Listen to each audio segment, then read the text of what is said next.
What's up, everybody? You're listening to Gone Fishkin live here on idobi Radio with your host, Fish. Twitter.com/GoneFishkin. If you have a request, if you want a shout out, I am very excited for tonight's show for a multitude of different reasons. Reason number one, I get to do my show live with friends again, and I will never take that for granted. Reason number two, if you think my voice is cracking now, you should have heard it the last few days. Jesus. Reason number three, I am very excited right now to have an artist in studio that I recently got to meet. I've been hearing his name everywhere. I've been seeing his face everywhere. It's impossible not to see him on social media. If you have good taste in music, you've seen his covers.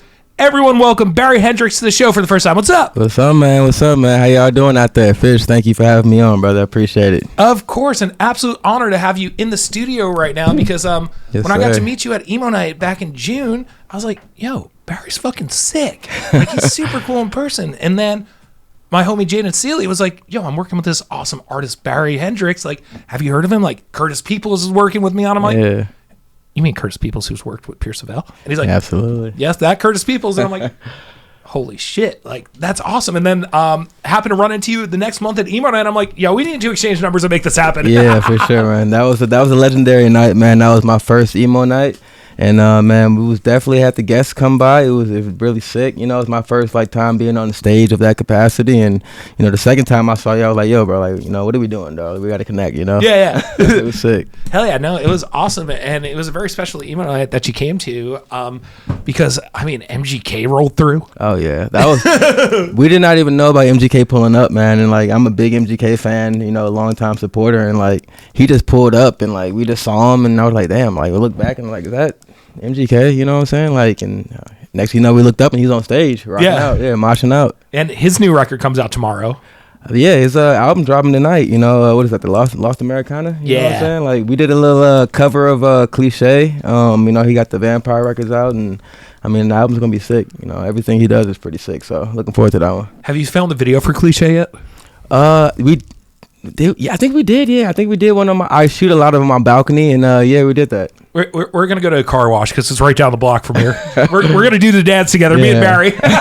Right in front of the pink car, you know what I'm saying? Yeah, right in front of that hand car wash. We got to do that for sure. Dude, I was watching that music video. I'm like, why do I know that so much? I'm like, wait, that's across the street from the dispensary I used to go to.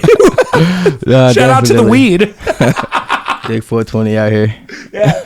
Hell yeah. So, dude, like, it's obviously, I did my research and looked at your socials and everything and Spotify, and I looked at all the dates and everything. You didn't come out of nowhere by any means, but you exploded on socials and everything so recently. And I did a little bit of a backtrack because obviously I heard the covers first. I heard your I Write Sins cover, which is absolutely incredible. Thank you, bro. I appreciate that. And my personal favorite one is The Reason that I told you. And we'll talk a little bit more about that because that was kind of a life-changing one. For sure. We're definitely looking forward to that one. Yeah. And before that, dude, your originals are so fucking good. I appreciate it. I did like the deep dive and I'm like, you know what? Okay, cool.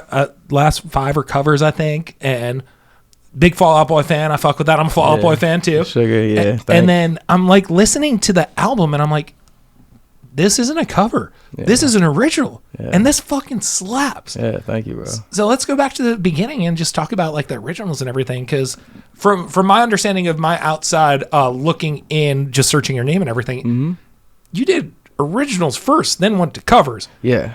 That's not how it works usually. Damn, I guess I do a lot of stuff that, you know, isn't necessarily the norm, you know. Yeah. People say the norm, but yeah, man, I mean, I always started, I loved music, you know. My dad was a DJ, you know, so shout out to the DJs and everything. And I mean, we started out by like just dropping like rap records, you know. I was freestyling a lot. We dropped like a couple rap records on Spotify, and you know, they were cool. And you know, like, honestly, I always kind of like to sing a lot, you know. I like to sing. I like to do like the melodic singing, like the sad boy singing and things like that. So, you know, once I heard like guitars in my songs on like guitars and you know, Juice, you know, RP and Peep and those guys, I was just like, man, like, I can be more emotional in my music, you know what I'm saying? Yeah. And so like that's when I really started diving into like more like guitar-y, rockish style songs, and I just loved it because I could just, you know, cry on them. You feel me? Yeah. And it's cool too to like just hear your voice. Thank you. It's like it's a very like, I think people are going to end up comparing it to like a T-Pain voice because it's like obviously you use autotune as like a very cool tool. Do I really? I don't never. In a way. I've never really. Oh yeah, I'm just playing. Yeah. Yeah, for sure. But you could tell the voice underneath the autotune is fucking flawless. Thank you, bro. I appreciate that. So talk about that a little bit and just kind of using the tools that you have to your advantage, even though you're so fucking talented without those tools and just the rawness of it. I appreciate man, the auto-tuners has been like, I mean, it's been around for a long time, you know what I'm saying? Like, if you go back and listen to like some of these records, like from like the 80s and like the even in like the 70s, like it wasn't auto-tune, like the term, like it's pitch correction. You know, it's a lot of engineering and things like that, you know, but at the end of the day, you have to have like a unique voice to make your voice even more unique. Mm-hmm. You know what I'm saying? So anybody can get on auto-tune and, you know, whatever with auto-tune, but like if you really want to have like a voice that cuts through, you already have a voice that cuts through. Yeah. Auto-tune just kind of brightens that and like takes it to another level. You know what I'm saying? So when I started rapping, I didn't use auto-tune. It was like I have a unique voice. So like when I rap, it's like a, you know, very punctual, like really like tight in the pocket voice. And I don't know, like we threw the auto-tune on one time, and you know, when you do that and you hear your voice, you know, you just instantly start wanting to sing. You know, but I was in choir. You know, I was in choir in 8th grade. You know, and we didn't have auto-tune in 8th grade, so you know, so I was singing. I got some lead roles as like solos and stuff like that. So I was always like a singer, but you know, once I started making music, it was more rapish, and then I wanted to just kind of let more emotions out, so I started singing. That's awesome. Yeah, because in the scene, obviously, in the like the emo alternative rock scene, like, you know, auto-tunes sometimes looked down upon, and like it's artists like T-Pain and the artists that use it to their advantage, in my opinion, someone who listens and DJs. I know everyone's very well rounded in this scene, but I mean, if you go to Warped Tour, you're not hearing auto-tune used to the advantage that it should be used to a way. Let me just say this.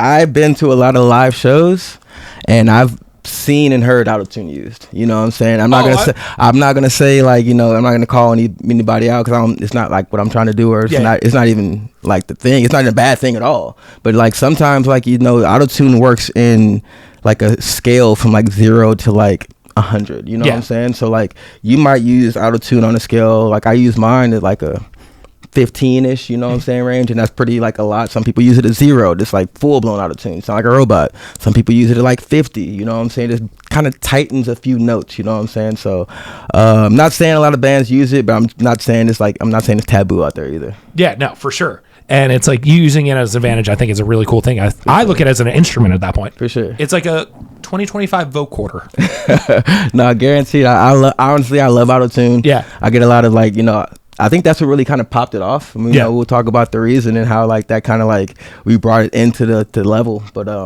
yeah, man, it was a surprise, and you know, I don't know, it just happened, and I just kept rolling with it. Hell yeah. And great segue. It's like you knew what I wanted to talk about with the reason, because that was the one where it's like, that's where, in my opinion, and to my tone deaf ears, typically I was like, yo, Barry's voice, holy fuck. What a voice. Thank you. So now obviously the covers, and the reason was the first one, right? That one or the first one to pop? That was the first one to pop, and the first one I dropped for sure, like on Spotify. So what was that like, going from like such like a, I would say, hip hop, like trap drums and everything that you had in your original music?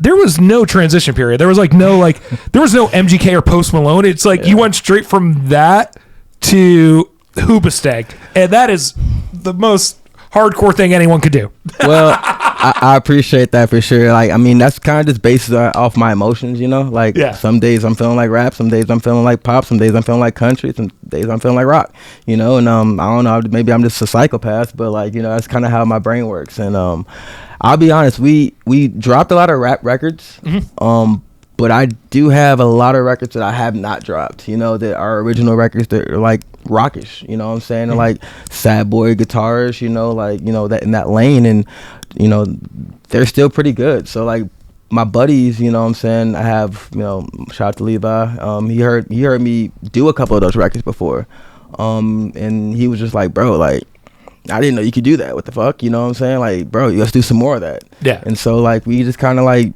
I doubled down on it, you know what I'm saying, and started doing a bunch of like the first cover that we ever did was All Time Low. Oh, fuck yeah. The Dear Maria cover, right? Yeah. For sure. And there was no trap drums, no nothing. But even with that being said, one day I woke up and went to the studio with the boys, and I was like, yo, I want to do a Hoobastank the Reason cover. And they were like, fuck yeah, bro. There was no questions about anything. Because they know me, and they know that wasn't like a random thought, you know what I'm saying? Yeah. I was like, fuck yeah, bro, I want to hear you do it. And we just fucking like went in the booth and just cut it, man. And, you know, let's trap it out. Let's make it like, you know, let's do some cooler shit, you know? And it just came together, and we were all at the end of the day, we're just like, yo, what the fuck, bro? Like, for sure. So sick. Yeah, it was sick. I remember seeing the Dear Maria cover because my algorithm is like very all-time low because one, I'm a huge fan of the band since like 2006. They were the first show I ever went to. Two, they've been nice enough to become my friends over the years. So they're truly such great guys. Their new song, The Weather's awesome. But I remember seeing the Dear Maria cover, and I'm like, yo, this is fucking cool. This is like the coolest one of the 15 I've seen today. Hey, thank you, bro. For sure. I appreciate it. Yeah. So what I want to do right now is I want to cut to a quick commercial break, but I do want to play The Reason for everyone because, man, of your covers, this is my favorite one for sure. Thank you, man. I mean, there's nothing more that I love doing than 500 push-ups while listening to The Reason by Hoobastank. I had to look a little bit more like Barry because I've let myself go a little bit. Typically, I'd be shirtless and just all muscular doing my show, but not today. I had to wear an oversized Dodger jersey. That's why I had to do 500 push-ups. You can do more than me, man. I'll be tapped out of the 100. Oh yeah. Welcome back to the show. Welcome back to Gone Fishkin. I'm sitting here with Barry Hendrixx right now. I'm very excited. One of my favorite new artists. I've been seeing his covers everywhere, the unique style of his covers, and even the last week I dove into all the older original ones, and they are fucking smashes. Thank you, bro.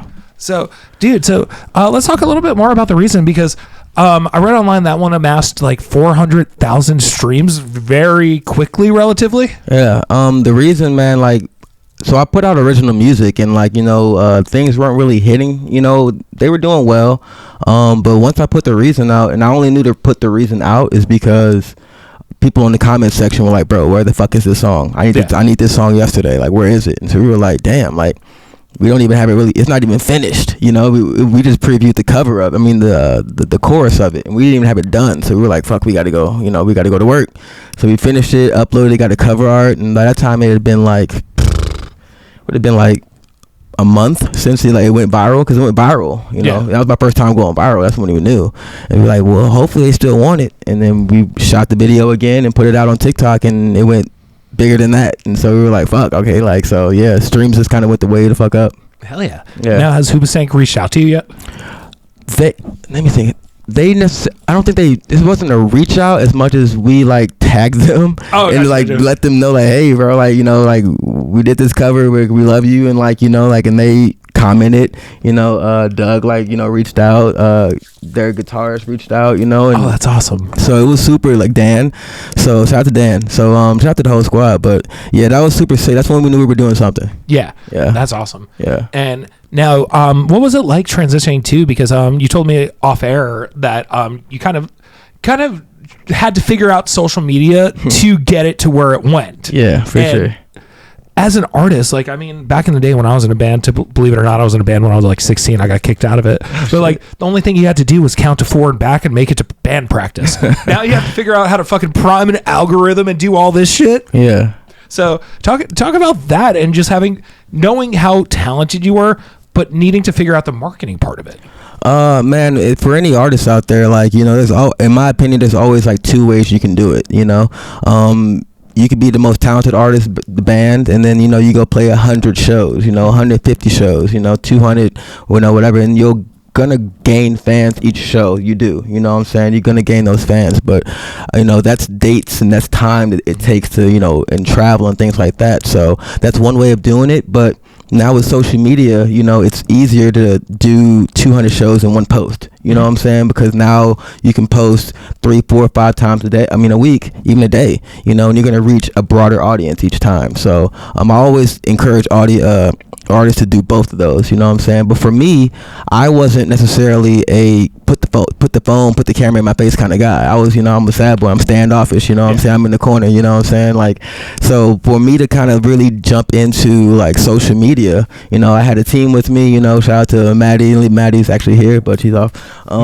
They really was like, bro, you're snapping on me, like, bro, like, you're going to have to fucking do it. Get ready with me. You know what I'm saying? Like, you're going to have to get on camera. You're going to have to smile. Like, I was like, all right, guys, let's do it. So, like, I'm just, like, nervous as hell, you know, doing it. But once I started seeing the reaction from, like, fans and people reaching out, like, bro, this is so dope. You know, I love you. Like, this is tight. And I was like, oh, shit, well, you know, I got more comfortable, you know. And, like, I was never going live. Like, I was terrified to go live. Like, you know what I'm saying? What if I stutter? What if I have a booger in my nose? You know what I'm saying? Like, what?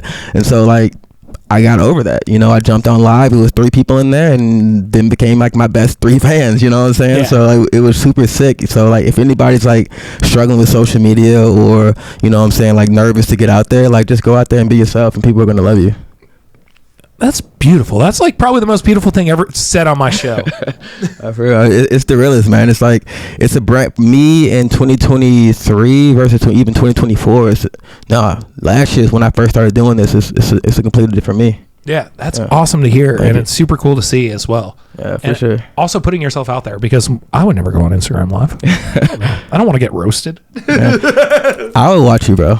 Oh, I appreciate that. Sure. But you went from the 3 people into your live, and then I looked at your TikTok or your Instagram. One of them had 500,000. Oh, yeah, for sure. Or maybe both have 500,000. Low key, yeah. We started, so I was on TikTok in like 2023, and then I was doing my own TikTok, and I went viral in 2023 for making fun of like a toddler, you know what I'm saying? But like, it wasn't like I was like making fun of her. It was just a funny like duet video, you know what I'm saying? And so like, I got like 3 million views from that, and like the 3 million people popped, you know, like watched it, and I gained like 20,000 followers on my TikTok. And you know, after that, like, you know, all my music, all the videos I did for music, they were like doing 200 views. Like, nobody gave a fuck about the music, you know, make fun of some more, you know, people and shit. So I'm just like, fuck. So that really wasn't working. So like, I thank you for saying that, you know, the originals that I had, the other music that I have out was good, you know, but my videos weren't hitting. So Maddie had a great idea to start over a brand new TikTok this time last year, and just go straight. You know, I had bought a camera, I had bought a lens, you know, I worked out a studio, and they were just like, yo, like, just shoot your own content, put a tripod up, sing your song, add the audio, throw the lyrics in there, let's fucking go, and let's see. So we went from 200 views, you know, jail, to a brand new TikTok, and the first one we did was like 5,000 views, and then the next one was like 15,000, and then next thing you know, we dropped The Reason, and The Reason went to like 150,000 views, and so we were like, well, we're staying here. Jeez. Yeah, it's crazy. And all that led you to Warped Tour DC. Yeah, Long Beach. We didn't get the DC one yet. We were gonna go to Long Beach. We went to Long Beach, and it was fucking insane for sure. And we're gonna try to go to Orlando. I'm gonna sneak in. Oh, I love that.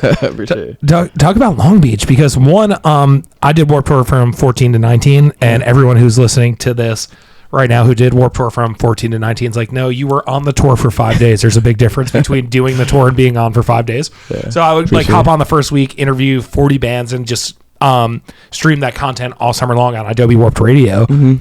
There has never been 2 consistent days of such perfect weather. Holy shit, it was perfect. Yeah, it was insane for sure, man. In Long Beach in California, and I'm from St. Louis, you know what I'm saying? So I'm not used to like beach and, you know, the weather and things like that, but it was just been awesome, and like I loved it so much. And we went down, and I mean, I went down with my team, and like the first thing we did when we got in the car was like, yeah, it's gonna be a great fucking day. It's gonna be the best day of our lives, and it really was, you know what I'm saying? We got out there, got my wristband situation taken care of, and we popped out, and this next thing you know, we're just running into all these dope amazing artists that I've met online or have covered their songs, and like now we're on stage with them, and it's just like, it was a surreal experience. Yeah, because you hopped on stage with a handful of people, right?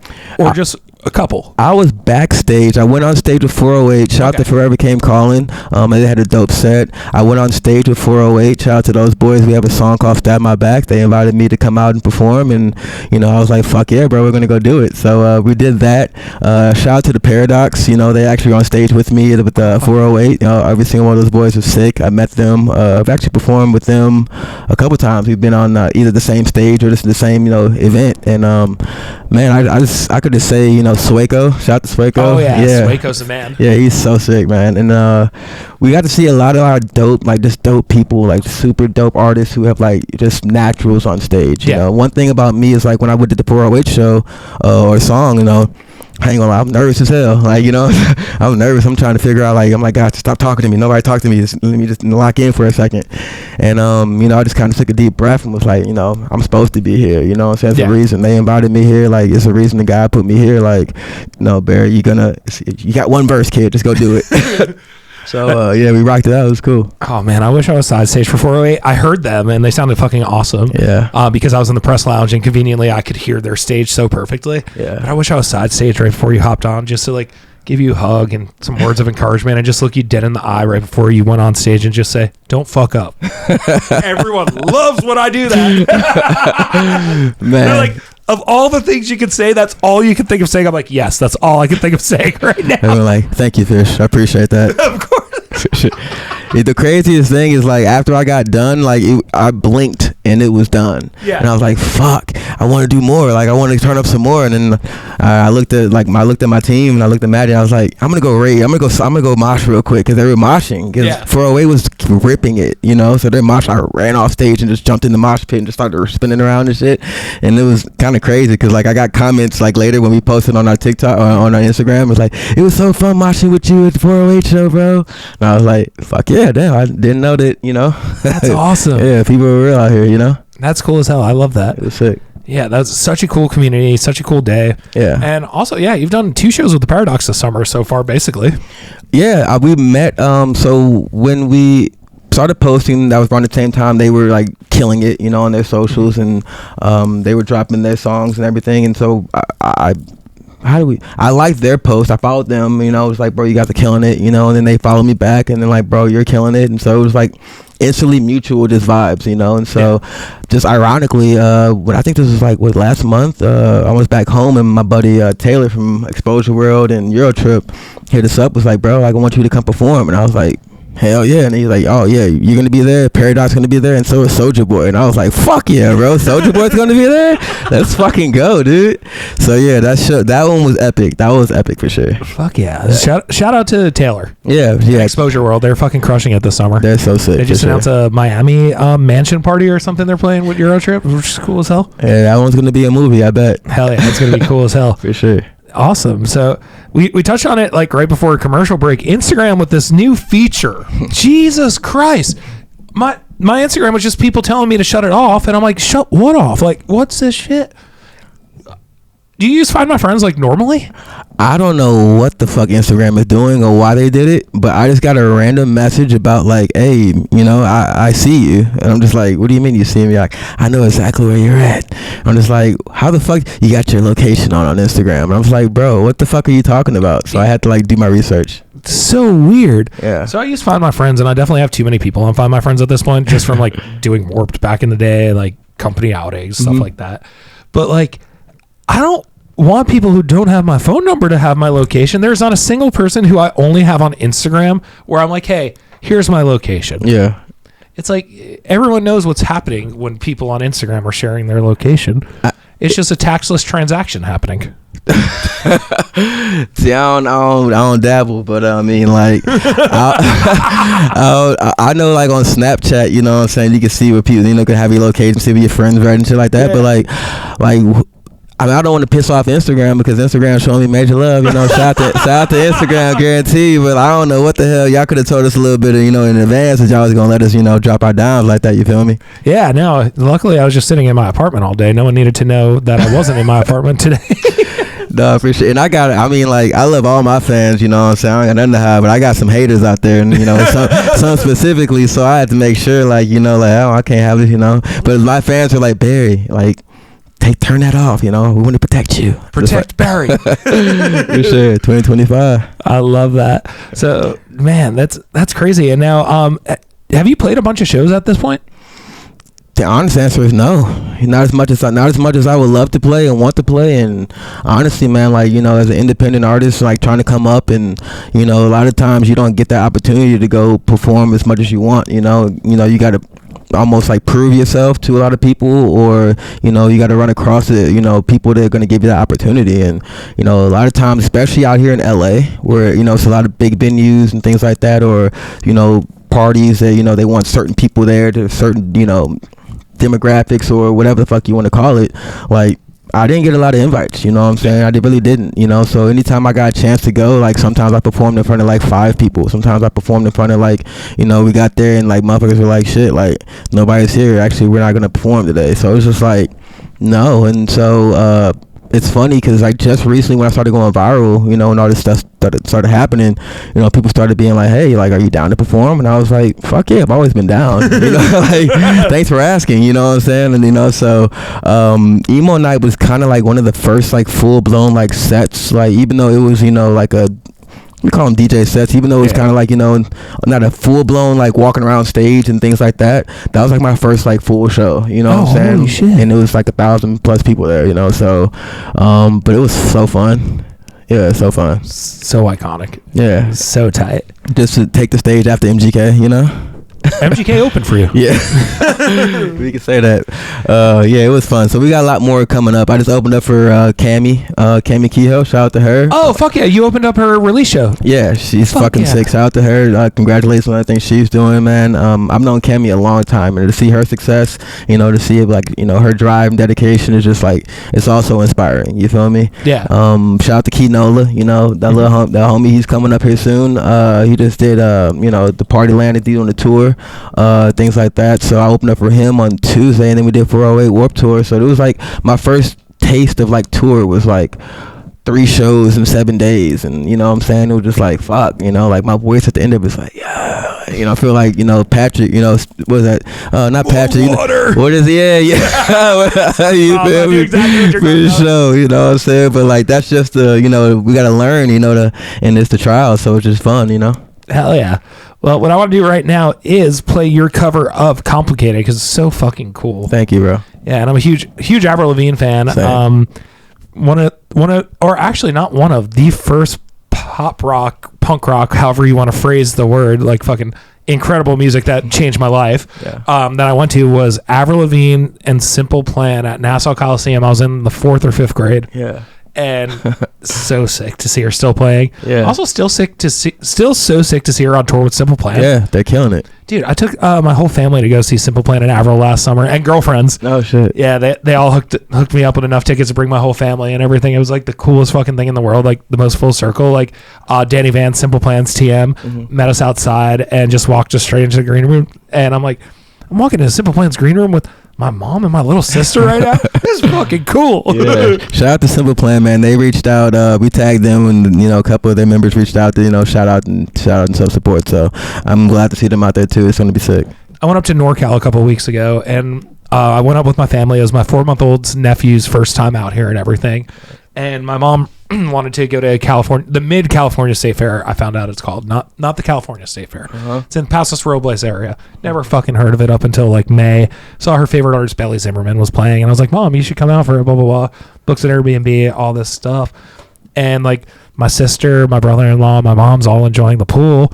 And I'm like, the fuck are you doing? They're like, well, it's a little chilly, but it's fine. I'm like, no, it's really chilly right now. It's like 55 degrees. Damn. Or 60 degrees or something. And I'm like, this is way too cold. And they're like, you walk around in a hoodie at 80 degrees. I'm like, yes, I walk around in a hoodie at 80 degrees. Yeah, for sure. I'm like, man, I can't do the cold. They're like, you grew up in New York during the winter. I'm like, guys, it's been 100 degrees in LA for like 3 days. And now... But I was telling a friend, I'm like, this summer didn't feel like summer. Like, it felt a lot colder than most summers. And then I saw a statistic that it was actually scientifically, it was the coldest LA summer. Really? Yeah. And I'm like, oh, that's why I've barely worn any of my summer clothes, and I've just been wearing the same hoodie I've been wearing since November. Damn. I've been shirtless, so like I just been out here. Yeah. You feel me? For sure. But I'm like, holy shit, it's cold out this summer. It's not like a typical summer. Yeah. You think it's gonna be colder in the winter now, or what do you think?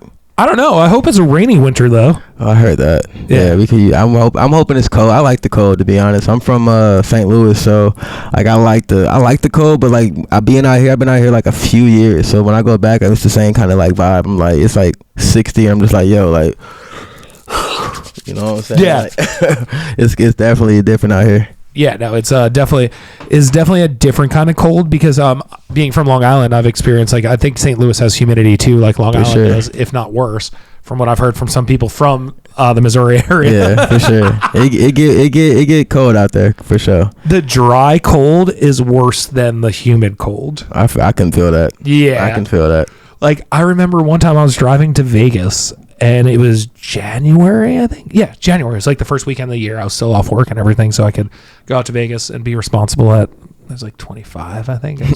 Definitely drank a Four Loko and a Starbucks on the Strip. Whew, you ready? I was ready. You ready? No longer ready. But, sure. Dude, we're driving through the fucking desert. It's 19 degrees. I feel like my window's going to crack as my like arm is like on it like this while I'm driving. I'm like, why is my arm so cold right now? Holy shit.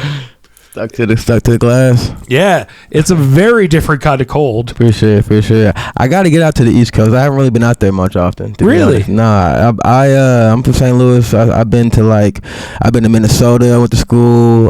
Wyoming. I've been to school out there, which is incredibly crazy. Yeah. That's like negative. Like it was like one time I woke up for school and it was like negative 14 degrees. I'm just like, yeah, I'm staying here tonight. I ain't going today, you know what I'm saying? I'm doing online course. But East Coast, I really want to get out there. It's a whole new world. Hell yeah. Well, we'll have to try to link up in New York at the same time. Yeah, come on. Yeah, I've been spending so much time there this year. Yeah. Yeah, with my new nephew. Fuck, I love him. Noah, if you're listening right now, I know you're not listening right now because your mom's probably sleeping. So, congrats. Thank you. Yeah. And shout out to my mom, too, because I know she told me to text her right before I went on air to remind her I was going on air as if I didn't have my show to worry about. I totally forgot to text you, Mom.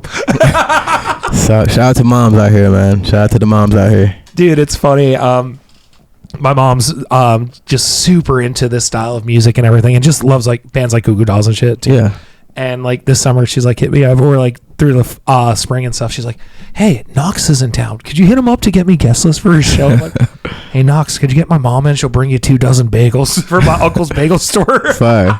So my mom's been going to all these shows. She went to Goo Goo Dolls and Dashboard last week. That's fire. My homie Michael hooked it up. Shout out to Michael and Veeps for hooking that up for my mom.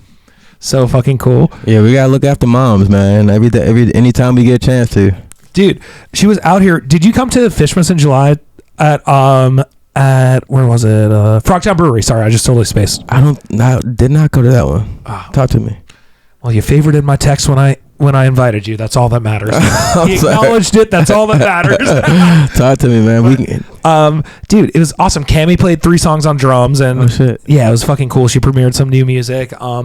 This band, the Eiffels from San Diego, played. They were the Band Lab artist pick, which was so cool to see. No Love for the Middle Child played. Who, man, if you're No Love for the Middle Child, you are having a great fucking week and a great fucking day. And man, Drew, I can't wait for the next week for you, and I can't wait for you to have a #1 record because you're about to have that #1 record with Lost Americana. That's so sick. Heard that. Yeah, he has a bunch of tracks on the record, and he's playing guitar for MGK now, which is so sick. Yeah, for sure. Yeah, so he played, and it was No Love, right? Magical. Yeah, shout out to No Love, guaranteed. Magical set. You sick. The whole team, the whole squad they got is just so sick. Yeah, Chop. Shout out to Chophead. Yeah, for sure. And then this band, Rose Colored World, played as well, which was awesome. They headlined it, and it's funny, I've known the singer Addison since I'm like 16 years old. He used to come to my house parties on Long Island back in the day, so it was like a really cool full circle moment. So coincidentally, I was supposed to do it on the 3rd of July and had to move it to the 24th. So my family was in town, like I said, like for that whole concert in the Mid-California State Fair. My mom came out to Fishmas in July. She's talking to a bunch of people. She's like, "Oh my God." I'm going to make her sound like she's a 60-year-old woman from fucking New York. She is not. "Oh my God, it was so nice catching up with Zach from American Authors. Oh my God, Jaden from With Confidence. It was so great to see him." And also, I don't know why she sounds like Mickey in my head right now. But dude, it's funny. Jarrett from Bowling for Soup came by and did 1985 with Rose Colored World. Oh, shit. I have a picture with my mom and Jarrett from Bowling for Soup, and in one of the pictures, he turned around and gave her like a giant kiss on the cheek, and it's like the coolest fucking picture. It was like such a full circle moment. He's like, "Man, Mrs. Fish, it's so cool working with your son." Blah blah blah blah. I'm like, Jarrett, you have no idea how much this means to me that you're telling her all this. Is so fucking cool. That's so sick, bro. You having these moments with your mom. You know what I'm saying? Like in the both worlds that y'all both love. You know what I'm saying? To have the chance to like y'all both like experience that at the same time with each other. That's sick, bro. Yeah, and I I have a matching tattoo with my mom. I was a little annoyed with her because she got matching tattoos with my sisters before she got a matching tattoo with me. Oh, no. And it's a music node. My dad was NYPD. He passed away from being a 9/11 first responder and everything. He was in the 32 precinct. Mm-hmm. So my stoner brain, I'm like, how do I incorporate music and the number 32 and get a tattoo with my mom? And I'm like, okay, let's go back to the start of my show when I said the only thing I need to know is to count to 4 and back to being a band. Yeah. Everything's divisible by 4. There's a 30-second note. No way. So we both got 30-second notes tattooed on our wrist. And I'm like, that's a cool common thing we have. I love that, bro. I love that. And I appreciate the service that your pops did, bro. You know I appreciate that. Definitely. Thank you. You guys sound like a really, really solid and dope family. Aw, for real, man! I'm about to start crying on air. Man, it'd be like that. Yeah, it's been really cool. Like, I'll have my mom like call into the show from time to time, and anytime she's out in California and I don't have a guest, I'm like, Mom, you're hopping on air with me. And my 2 sisters, and like suddenly they go from shit talking me so hard to. Are you gonna say anything, guys? Faith, Amanda, Mom, anyone? Dead air, tight. That's awesome, bro. That's my favorite part about it. Everything. Yeah. Now, obviously, you have 1 or 2 tattoos. A couple. I got a couple. So, talk about the tattoos also, because I think that's a really cool thing that artists do, and I regret not asking enough artists about their tattoos throughout the years, because I know some are so meticulously planned out and so perfectly done. So, talk about yours a little bit and how it reflects your artist style. Man, I got my first tattoo, I think, when I was like 17. What? It was the cross, King of Kings, Lord of Lords, on my shoulder. I got scriptures, I went through a lot of, physical things with like sports and like being hurt and like having like my dreams kind of like, I was a sports guy, what I'm saying? I played football, I was one of those kids that was like, I'm going to go play in the NFL, I'm going to go play. And I ain't going to hold you, before my bum knee, I could have made it, what I'm saying? So I got like, thou givest and thou, the Lord giveth and the Lord taketh away, what I'm saying? Because that's the truth, sometimes you kind of feel like you have a lot, and then, in any given moment you can't take it for granted because it could be gone. So a lot of those things, like reap what you sow. A couple of my favorites, I got like phrases like no fear, no regrets, because it's just kind of like, even though you may be afraid to do some things, you might have that fear, you got to put that to the side, what I'm saying? And anything you ever do in life, let's say, you got a fork in the road and you can go left or right, you got to make a decision. Fuck it, if you want to go straight, and go fucking straight, you feel me? But like, regardless of whatever decision you make, you can't have no regrets. You can't look back and be like, oh fuck, I should have did this, I should have, but you know what I'm saying? Because you made that decision, what I'm saying, at that given moment. So no fear, no regrets. I'm a big Dragon Ball Z fan. I just started the whole season over again. I got awesome. Shenron with all the 7 Dragon Balls, and then my favorite is one of my favorites is like, it's Courage, the Cowardly Dog on my wrist. Oh, that's sick. Yeah, it's my favorite. Like, that's one of my favorite shows. Like, and I don't know, I just always think I'm like one of them deep thinkers, what I'm saying? I think way too deep. But like, I was like, okay, I'm gonna get on my right wrist, because like, it's, whenever you got the mic in your hand, it's gonna take courage to get out there and do your thing. So like, that was like one of the other ones I like a lot. And I don't know, man. I just got a lot of like random shit. I got my parents. My parents are very like dear to me as well. Oh, that's awesome. So I got like their nicknames, Black Ice, and Big Six on my back. And then I got their birth dates. But I got to get these covered because the tattoo artist fucked them up for sure. The most sentimental tattoos. Yeah, he fucked them up. Like, no. Yeah, they look like just black marks on. Like, I think he was like fucked up when he did it. Like, you know what I'm saying? So like, I got to get them covered. But like, I got my parents' birth dates on my arms, and I'm really big believer in like angel numbers and like spirits and energy and things like that. So I got like angel numbers. Like, I always saw like 1111 is like one of like the biggest numbers that I ever see, so that's like the biggest one that's tatted on me type shit. I remember like sitting at my parents' like counter, before I moved to California, and I was like stressed, like fuck, I'm gonna quit my job, move to fucking San Diego. I moved to San Diego first. Oh yeah, I moved to San Diego first, and so I was just like, fuck, like, am I really gonna do this? And like, I would just look up, and I would always see, like, when I was thinking that, I would see 1111. It was like something was guiding me, you know what I'm saying? Like, bro, just shut the fuck up and just trust it and just run. And so anytime I'm like fucked up, or like maybe I'm like in a bad place, and I feel like I'm really like, like, I probably should be working on music right now. I probably should be, more locked in. I probably should not be out here partying. I probably, I won't see it. Yeah. And then like, I'll lock in, and then I'll be like randomly see it, and I'll be like, oh shit, I'm back on track. That's crazy. Lucky. Damn. Yeah, I don't know. I'm a big believer in spirits and energy and like, you know, all that for sure. Damn. Wow. Because I've definitely seen 11:11 every time I DJ, and I'm like, I wish I was with my dog sleeping.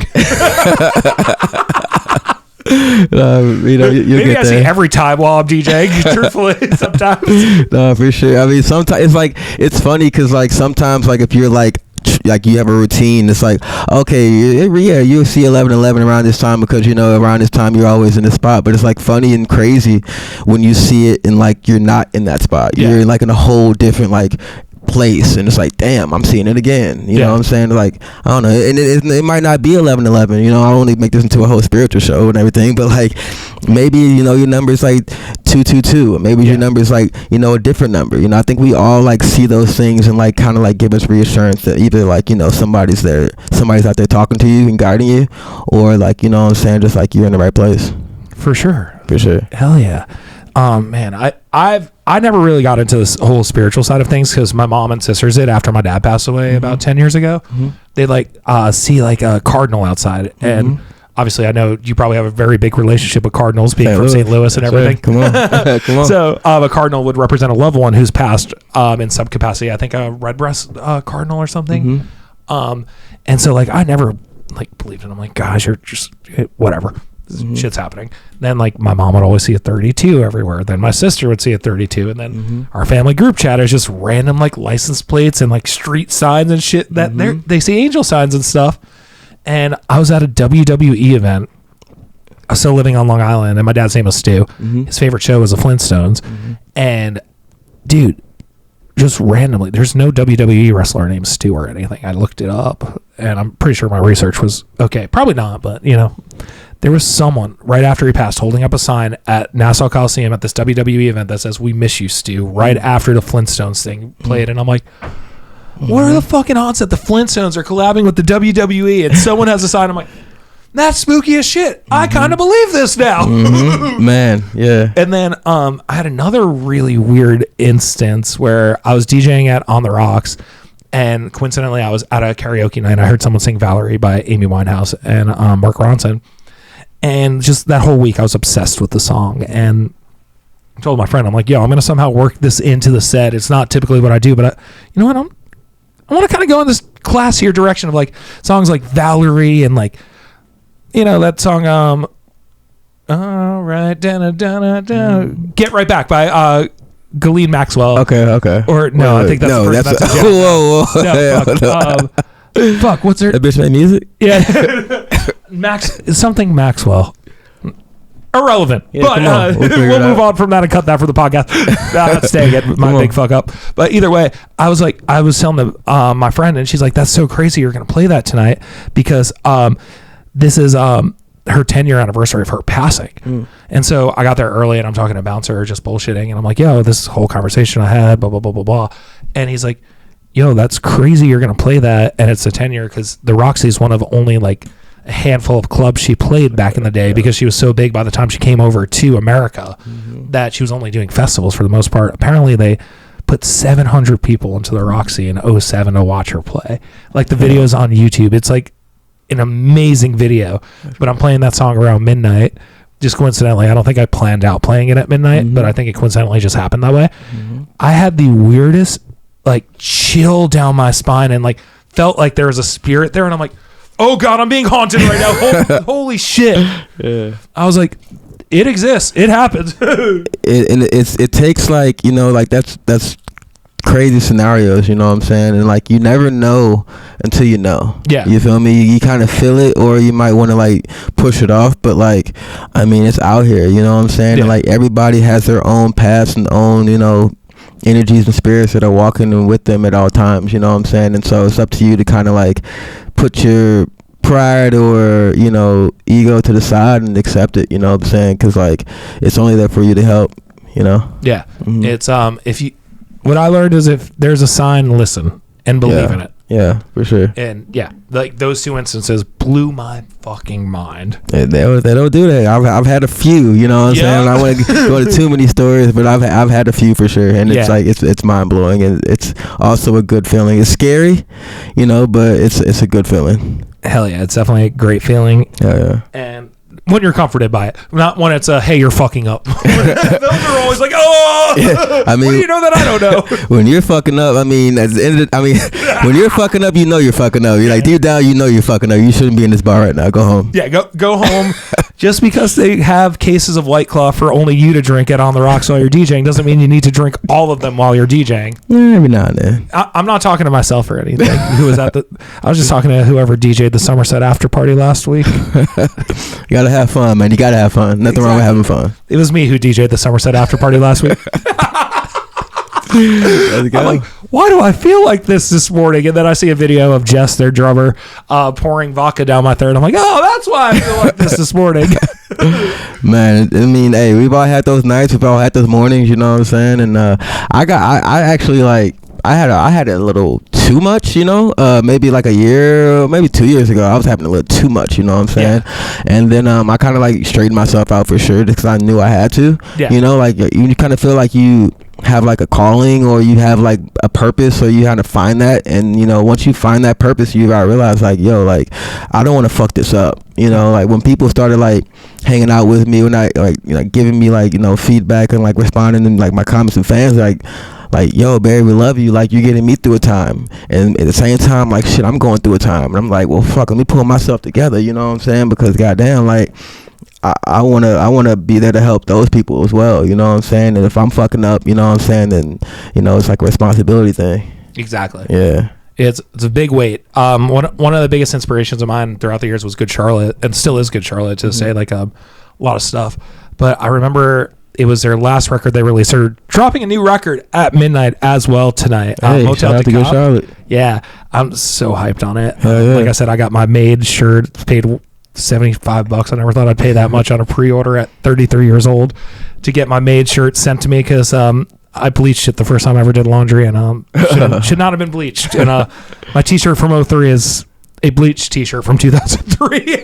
Show's been around, man. Show's been around. So talking to Benji at their last CD release party, and I was just telling him like, hey, you got me through some like really tough times. I was always getting bullied in high school from listening to you guys, like getting bullied for this, that, the other thing. He's like, dude, like I didn't even feel confident until, and he said a year, I forget which year it was, and I'm like, wait a second, that's far after I thought you were the coolest dude in the world. And it just like the light bulb went off in my head, and it all made sense. Yeah. And it's the coolest fucking thing in the world. And the artists like you who are able to do that for other people, that's what the world needs. Man, it needs a lot of it. You know what I'm saying? At this point, like I know we all got like, you know, we all got X and news and shit like that, and we always seeing a bunch of shit. You know, it needs a lot of like, you know, just love. And I appreciate you pointing that out because it's definitely something I do it for. Hell yeah. Yeah. One of the nicest people I've been able to meet in the last few. Honestly, the nicest person I met all summer is Barry. So it's a summer of Barry. 2025, big 2025, man. I appreciate you. I have an idea. I'm going to pitch you right after we get off air. It's actually hysterical. I hope. Hopefully I'm talking about it next week. I'm down. Fuck it, let's do it. But if anyone listening right now is in the West Hollywood area, I'll be DJing it on the Rocks tomorrow night. I assume 10 to 2, or. No, sorry. Emo Night's tomorrow night. I'll be at Emo Night tomorrow night at Academy. It's a beach theme. Saturday, I'm DJing on the Rocks 10 to 2. Me and Daniel McCartney. I think it's 10 to 2. It's definitely 10 to 2.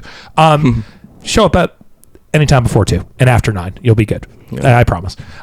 And we'll just be hanging out and then DJing. I'm excited for that. And yeah, I don't think I have anything else to shamelessly promote. So thank you guys for listening to my show tonight. Very excited for next week when I have my full voice back. I keep hearing it myself crack, and it's just driving me crazy. So I feel so bad for everyone listening and you guys for having to listen to me. Sound great to me, brother. Oh, thank you. I appreciate it. Hell yeah. Barry, how can everyone keep up with you? What's the Twitter, Facebook, Instagram, Spotify? Hit me up, man. Barry Hendrixx, Barry. Hendrixx like Jimmy with 2 X's, Hendrixx. That's on my TikTok. That's on my Instagram. If you Google it, you YouTube it, you know, you'll be able to find me. And, you know, come say hi. I respond to messages and DMs. And, you know, like I just love reaching out and talking to people and, you know, carrying on the conversations and growing, bro. It's all love here. So thank you, Fish, for having me, man. Thanks for everything you built here, bro. It's been a blast. And hey, man, we're just getting started with this, so I'm excited, you know, really excited. I can't wait for more new music to come. Oh yeah, we got two. Everybody been talking about Barry. Drop some original music, man. What's up with these covers? We got the cover EPs coming. Maybe I think next week, maybe potentially. We got 2 songs coming off of that. But more is gonna be a project. But just bear with me. We got some really dope shit we're working out, man. Trust.